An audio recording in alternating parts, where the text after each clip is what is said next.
नमस्कार, मैं हूं अंकुर और आप देख रहे हैं सत्य हिंदी का न्यूज बुलेटिन। एक नजर अब तक की सुर्खियों पर। बीजेपी राहुल गांधी को देशद्रोही कह रही है। बीजेपी का कहना है कि वो अमेरिका में देश की बुराई कर रहे हैं। न्यूज एंकर भी इसको आगे ठेलने पर लग गए हैं। फिर कांग्रेस ने पीएम मोदी के विदेशों के दौरे का वीडियो बनाकर दिखाया है कि मोदी ने भारत की कितनी बुराई की है, लेकिन बीजेपी वाले उनको राष्ट्रभक्त कहेंगे।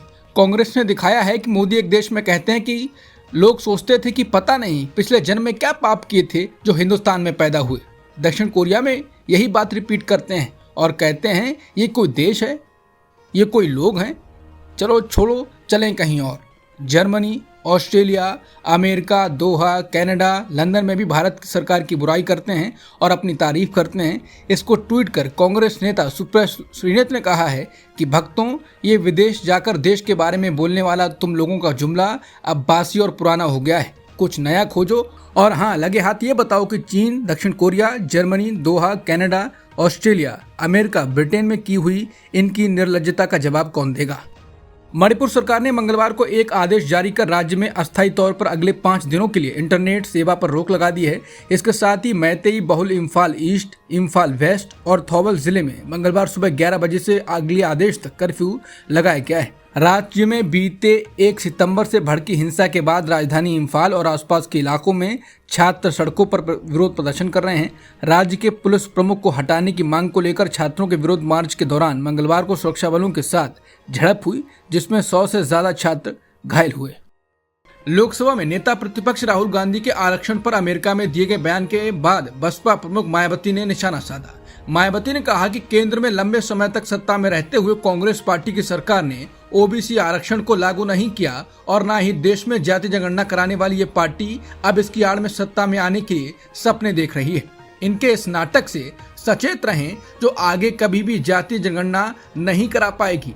मायावती ने कहा कि अब कांग्रेस पार्टी के सर्वे सर्वा राहुल गांधी इस नाटक से भी सतर्क रहें, जिसमें उन्होंने विदेश में कहा है कि भारत जब बेहतर स्थिति में होगा तो एससी, एसटी, ओबीसी का आरक्षण खत्म कर देंगे।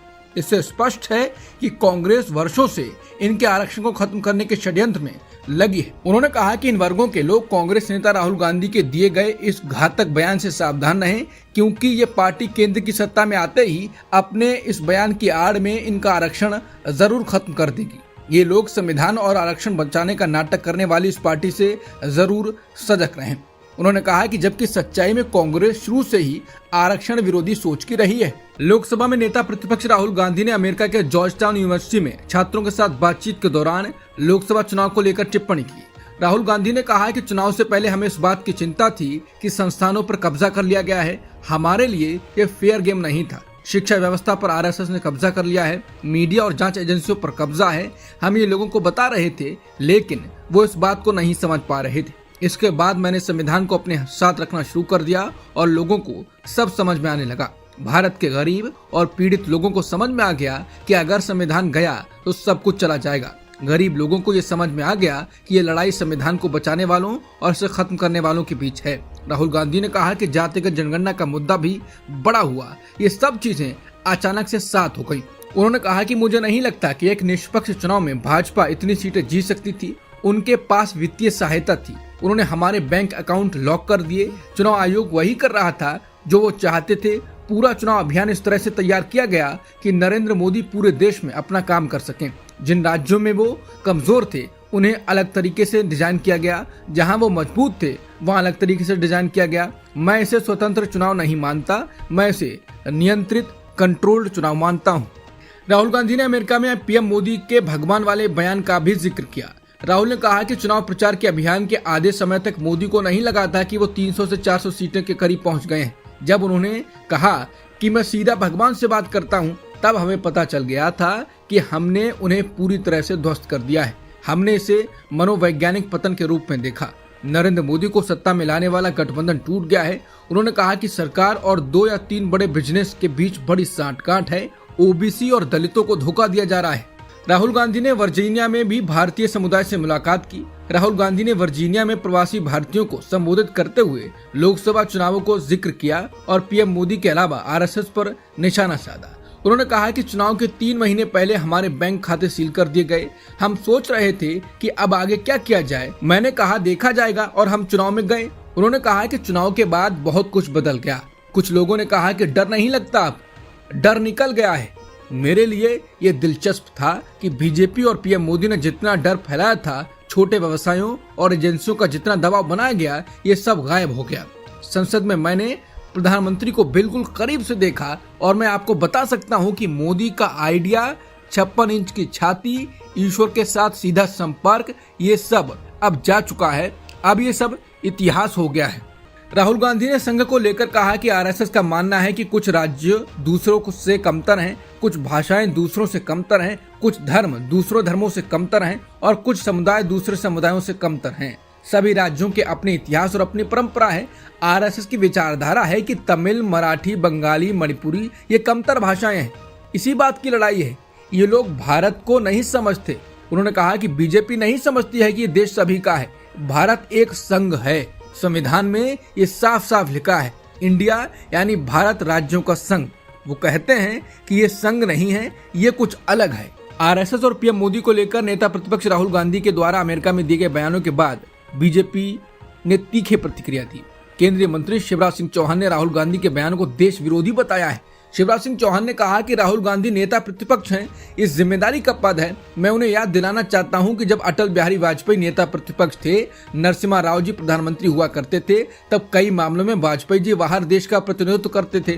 देश के बाहर कभी भी नेता प्रतिपक्ष ने देश की छवि खराब करने की कोशिश नहीं की। उन्होंने कहा, लेकिन राहुल कुंठाग्रस्त हैं। लगातार तीसरी बार हारने के कारण वो बीजेपी, संघ और मोदी के अन्य विरोधी हो गए हैं और वो ये विरोध करते देश का ही विरोध करने लगे हैं। वो लगातार देश की छवि खराब करने की कोशिश कर रहे हैं। उन्होंने कहा कि देशद्रोह के अंतर्गत ही आता है। संविधान पर हमले किसने किए, इमरजेंसी किसने लगाई? राहुल गांधी भारत जोड़ो यात्रा करते हैं, पर वो ना भारत से जुड़ पाए, ना भारत के लोगों से जुड़ पाए। राहुल गांधी पर एक के बाद एक नेता बोलने के लिए उतर गए हैं। बीजेपी सांसद प्रवीण खंडेलवाल ने कहा कि राहुल गांधी डर का माहौल बना रहे हैं। उन्होंने कहा कि राहुल गांधी इसलिए ऐसा कर रहे हैं क्योंकि प्रधानमंत्री मोदी की लोकप्रियता लोगों के सर चढ़कर बोल रही है। राहुल गांधी को ये सहन नहीं होता और इस कारण वो एक डर का माहौल बना रहे हैं। बीजेपी नेता आरपी सिंह ने कहा कि कांग्रेस की सरकार के रहते सिखों की पगड़ी उतारी जाती थी, चेकिंग होती थी, उनके केश काटे गए, जलाया गया। कांग्रेस के रहते दिल्ली के अंदर 3000 सिखों का कत्लेआम हुआ। कुल मिलाकर राहुल के अमेरिका दौरे से बीजेपी तिलमिला गई। राहुल गांधी पर फिर गिरिराज सिंह बोले हैं। उन्होंने राहुल गांधी पर तंज कसते हुए कहा कि एक गांव की कहावत है, 100 चूहा खा के बिल्ली हज को चली। कांग्रेस जो आजादी के बाद तुष्टीकरण की राजनीति करती रही, सिखों का कत्लेआम करती रही, अब सबक सिखाने की कोशिश कर रही है। गिरिराज ने आगे कहा कि जो अज्ञानी ज्यादा होते हैं वो अपने ज्ञान का प्रदर्शन भी ज्यादा करते हैं। राहुल गांधी तो कहते थे कि हम 400 सीटें लेंगे। मैं लिख के देता हूँ, कहाँ गई 400 सीटें? इतना थेतरई, इतनी थेतरोलॉजी नहीं देखा हमने कभी। इनके प्रश्न का जवाब देना खुद को बिलो द बेल्ट ले जाना है। वो विपक्ष के नेता हैं। जो आदमी 3 चुनाव में कांग्रेस पार्टी को रास्ते पर पहुंचा दिया, उस पर क्या बोले? राहुल गांधी को जवाब देना मूर्खता से भरा है। इससे एक दिन पहले गिरिराज सिंह ने राहुल को देशद्रोही बताया था। दिल्ली में बीजेपी विधायकों ने राष्ट्रपति द्रौपदी मुर्मू को लेटर लिखकर केजरीवाल सरकार को बर्खास्त करने की मांग की है। चिट्ठी में दिल्ली के मुख्यमंत्री अरविंद केजरीवाल के जेल में होने का भी हवाला दिया गया है। राष्ट्रपति कार्यालय ने ये पत्र केंद्रीय गृह मंत्रालय को बढ़ा दिया है। लेटर में लिखा गया है कि दिल्ली के मुख्यमंत्री केजरीवाल जेल में हैं, ऐसे में सरकार से जुड़े कई काम अटके हुए हैं, फाइलों पर साइन नहीं हो पा रहे हैं। ऐसे में राजनीतिक गलियारों में सुगबुगाहट है कि राजधानी दिल्ली में राष्ट्रपति शासन लग सकता है। बीजेपी विधायकों के इस ज्ञापन को राष्ट्रपति सचिवालय की ओर से केंद्रीय गृह मंत्रालय को भेजे जाने के बाद इन संभावनाओं को और बल मिल गया है। वहीं आपने भी बयान जारी कर भाजपा को घेरा है और कहा है कि भाजपा दिल्ली में चुनाव नहीं जीत सकती, इसलिए चोर रास्ते अपना रही है। हरियाणा विधानसभा चुनाव के लिए बीजेपी ने मंगलवार को दूसरी सूची जारी कर दी है। इसमें 21 उम्मीदवारों को चुनावी मैदान में उतारा गया है।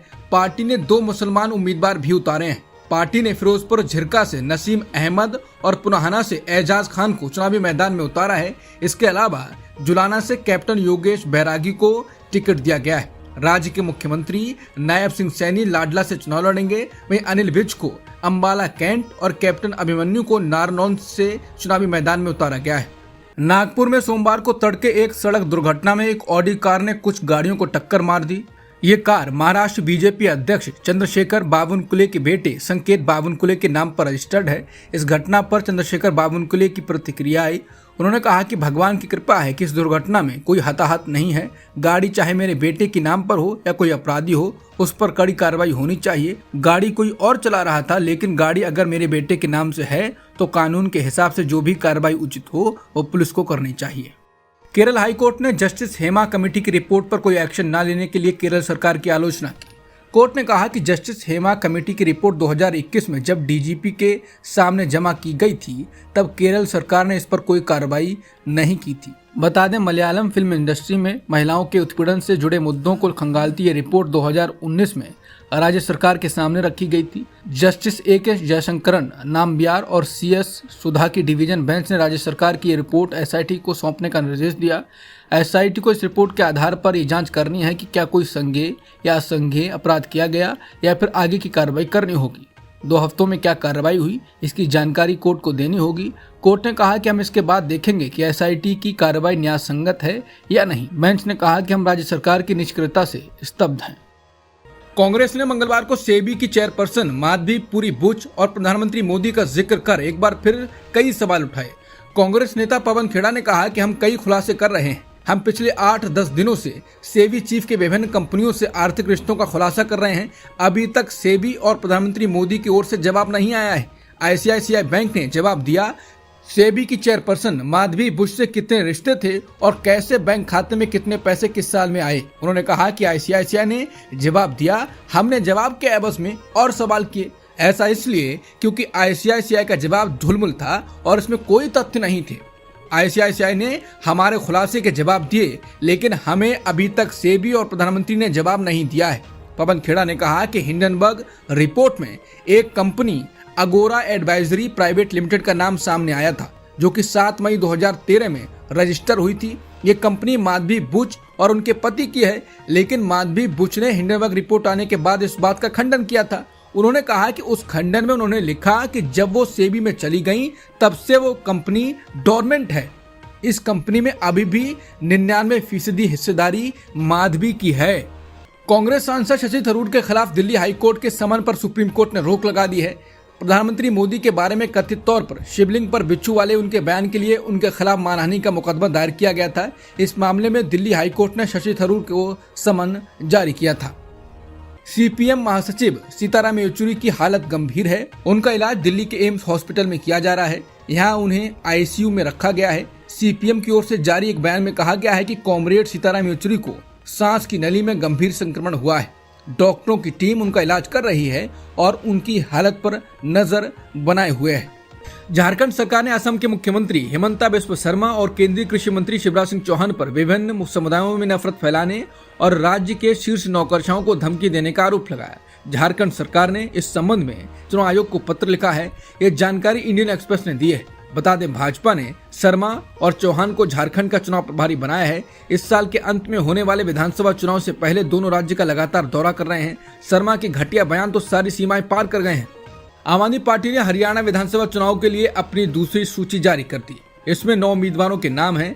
आपकी दूसरी लिस्ट में सधौरा से रीता बामनिया, फरीदाबाद से प्रवेश मेहता और थानेसर से कृष्ण बजाज के नाम शामिल हैं। बता दें, आपके हरियाणा अध्यक्ष सुशील गुप्ता कह चुके हैं कि सभी 90 सीटों पर प्रत्याशियों की सूची आएगी। बता दें, इसके पहले ये चर्चा काफी जोरों पर थी कि आगामी हरियाणा विधानसभा चुनावों के लिए कांग्रेस और आपका गठबंधन हो सकता है। कल आपने अपनी पहली सूची जारी कर दी, लेकिन बात बनने से चूक गई। कमला हैरिस और ट्रंप के बीच मंगलवार की रात को प्रेसिडेंशियल डिबेट होनी है। नवंबर में होने वाले अमेरिकी राष्ट्रपति चुनाव से पहले शायद ये एकमात्र डिबेट होगी। ये मुकाबला भारतीय समय अनुसार बुधवार की सुबह 6:30 बजे होगा। ताजा सर्वे से पता चला है कि अमेरिका के अगले राष्ट्रपति बनने की दौड़ में दोनों उम्मीदवार कड़ी टक्कर दे रहे हैं। ऐसे में ये डिबेट आगामी चुनाव अभियान की दिशा में एक हद तक सहायक साबित हो सकती है। अब तक की सुर्खियों में इतना ही। बाकी खबरों के लिए बने रहिए सत्यहिंदी.com के साथ।